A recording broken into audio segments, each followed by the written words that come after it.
एक एक्टर जिसकी एंट्री पर लोग थिएटर में खड़े होकर सीटी बजाते हैं और एक स्ट्रेटेजिस्ट जो कभी सामने नहीं आता लेकिन सामने कौन आएगा ये वही तय करता है।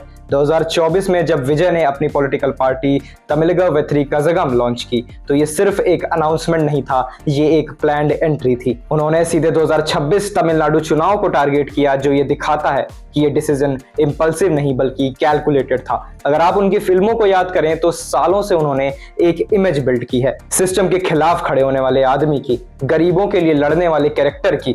राजनीति में आते ही वही इमेज रियल वर्ल्ड में शिफ्ट होती दिखी।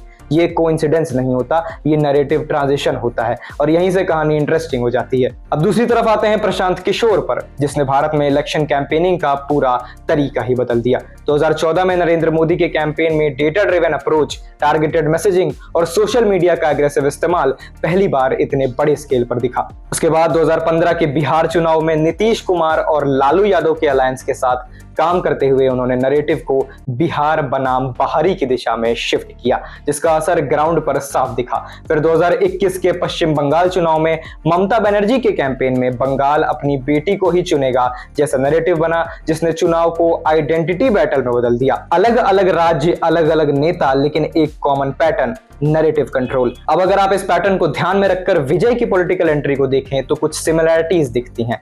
यूथ कनेक्ट, सिस्टम के खिलाफ टोन, ग्राउंड लेवल एंगेजमेंट की बात और सोशल मीडिया पर कंट्रोल्ड मैसेजिंग। लेकिन यहाँ एक जरूरी बात समझनी होगी कि ये टेक्निक्स अब सिर्फ एक इंसान तक सीमित नहीं है। इंडिया की पॉलिटिक्स में अब कैंपेनिंग एक प्रोफेशनल इकोसिस्टम बन चुकी है, जहां data analysis, booth level strategy और नैरेटिव बिल्डिंग कॉमन है। इसलिए किसी भी स्ट्रक्चर्ड कैंपेन को सीधे किसी एक स्ट्रेटेजिस्ट से जोड़ देना सही नहीं होता।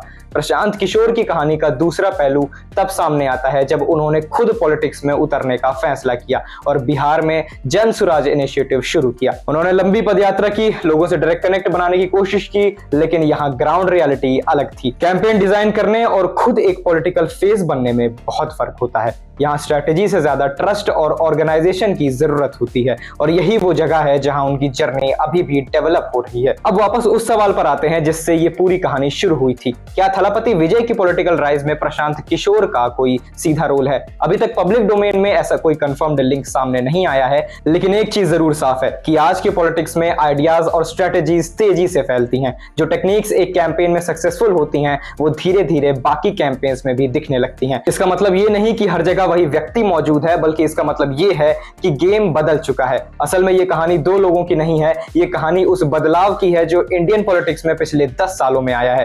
पहले चुनाव रैलीज और स्लोगन से जीते जाते थे, अब चुनाव डेटा, परसेप्शन और नैरेटिव से जीते जाते हैं और जो इस बदलाव को समझ गया वही आगे निकल रहा है। विजय की एंट्री भी उसी नए पॉलिटिकल एनवायरनमेंट का हिस्सा है और प्रशांत किशोर उस बदलाव के शुरुआती आर्किटेक्ट्स में से एक रहे हैं। अंत में अगर साफ शब्दों में कहें तो दोनों की अपनी अपनी कहानियां हैं। विजय एक नए पॉलिटिकल फेस के तौर पर उभर रहे हैं और प्रशांत किशोर एक ऐसे स्ट्रेटेजिस्ट रहे हैं जिन्होंने कैंपेनिंग का तरीका बदल दिया है। लेकिन इन दोनों को जोड़ने वाली कहानी अभी तक फैक्ट्स के साथ सामने नहीं आई है। हाँ, इतना जरूर है कि दोनों एक ही बदले हुए पॉलिटिकल इकोसिस्टम के हिस्से हैं, जहां असली ताकत सिर्फ नेता में नहीं बल्कि उस नैरेटिव में होती है जो जनता के दिमाग में बैठता है। और यही आज की पॉलिटिक्स का सबसे बड़ा सच है। चुनाव सिर्फ वोट से नहीं जीते जाते, चुनाव कहानी से जीते जाते हैं और जो कहानी लिखता है वही असली खिलाड़ी होता है।